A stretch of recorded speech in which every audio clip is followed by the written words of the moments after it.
اس پر آپ کے پاس سالڈ قسم کی یا آپ کے پاس آتھینٹک انفارمیشن ہے ہی نہیں.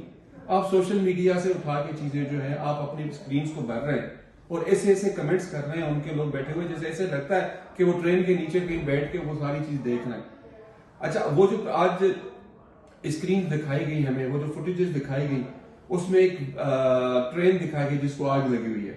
اگر ہم غور سے دیکھیں تو وہ کسی ریلوے اسٹیشن کی ہے. میں اگر مغالطے میں نہ ہوں, میں غلط نہ ہوں, تو وہ میں نے فوٹیج دیکھی اس میں مجھے بظاہر ہی نظر آ رہا تھا کہ وہ راولپنڈی ریلوے اسٹیشن ہے. وہاں پہ کوئی ماضی میں ہوا ہوگا, کوئی ریلوے اسٹیشن انجن جو ہے کھڑا ہوا اس کو آگ لگ گئی, اس کی فوٹیجز بھی انہوں نے ریپیٹ کر کے چلائی ہیں. اور اے آئی سے جنریٹ کی ہوئی ایسی ایسی چیزیں انڈین میڈیا نے چلائی ہیں اور ایسے کمنٹس اور ایسی قسم کے اگر بےہودہ جرنلزم ان کے پاس ہے نا, تو میں کہہ رہا ہوں یار ایسے جرنلزم کو اللہ حافظ کہہ دینا چاہیے. ایسے جرنلزم کو وہ کہہ دیں رام نام ستیہ ہے, اس کو دفنا دیں وہاں. دوسری بات جو افغانستان سے ہینڈلرز تھے اس حوالے سے بھی شواہد سامنے آئے اور پاکستان مسلسل افغانستان کے ساتھ یہ معاملہ اٹھاتا آ رہا ہے کہ یہاں سے جو دہشت گرد ہیں ان کو آپریٹ کیا جاتا ہے, یہاں سے دہشت گرد جاتی ہیں اور یہاں سے جو امریکہ کا چھوڑا ہوا اسلحہ ہے وہ پاکستان کی دہشت گرد. یار دیکھیے جو تصاویر جاری کی گئی ہیں سیکورٹی ذرائع کی جانب سے اس پہ تو واضح AK-47 ان کے پاس ہے, جبکہ ہمارے پاس AK-47 نہیں ہے. ان کے پاس وہ گوگلز ہیں جو نائٹ ویژن رکھتی ہیں, ان کے پاس وہ راکٹ لانچرز ہیں جو یو ایس اے نے جب وہاں پہ اپنا اتحادیوں نے بیس چھوڑا تھا وہ سارا اسلحہ یوز ہو رہا ہے. بھائی ساری چیزیں جب آپ کی افغانستان سے نکل کے یوز ہو رہی ہیں تو اس کا مطلب افغانستان یوز ہو رہا ہے نا. آپ بے شک آپ مذہب کا لبادہ اوڑھ کر افغانستان کی حکومت جو کہے جی ہم کچھ نہیں کر رہے, آپ بے شک یہ کہتے ہیں کہ جی ہماری جو سرزمین استعمال نہیں ہوتی. کہہ سکتے ہیں وہ آپ دیکھیں سیاسی باتیں نا, ان کے نائب گورنر کا بیٹا یہاں پہ حملے میں مارا گیا, اس کے بعد ان کی جو ملٹری اکیڈمی تھی اس کا کمانڈر جو ہے وہ یہاں پہ دہشت گرد حملے میں مارا گیا. تو وہ کیسے انکار کر سکتے ہیں؟ اس کے علاوہ بھی کئی افغانی جو ہے وہ پاکستان میں دہشت گرد حملوں میں مارے گئے. ٹھیک ہے, سب سے بڑا افسوس کی بات تو یہ ہے کہ ہم نے ان اپنے افغانی بہن بھائیوں کو جب رشیا انویژن ہوا تو کس طرح سے ان کو ہم نے دل سے ہم نے ان کو خوش آمدید کہا کہ جی آپ آئیں, آپ ہمارے بہن ہیں, ہمارے مسلم بھائی بہن ہیں, آپ آ جائیں.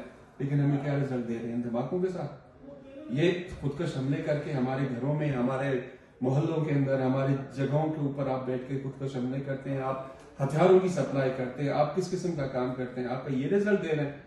اس میں تو واضح چیز ہے بھائی فیصل صاحب, افغانستان اور راہ کبھی نہیں چاہے گا کہ پاکستان اسٹیبلائز ہو.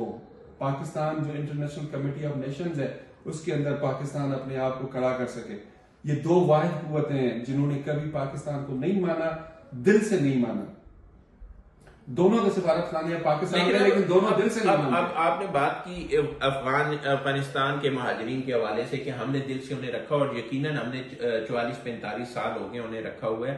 اب اس ساری صورتحال میں حکومت نے بھی ایک فیصلہ کیا انہیں واپس بھجوانے کا. پہلے غیر قانونی طور پر گئے اور اب جو ان کے پاس سٹیزن کارڈ ہے ان کو بھی واپس بھیجا جا رہا ہے.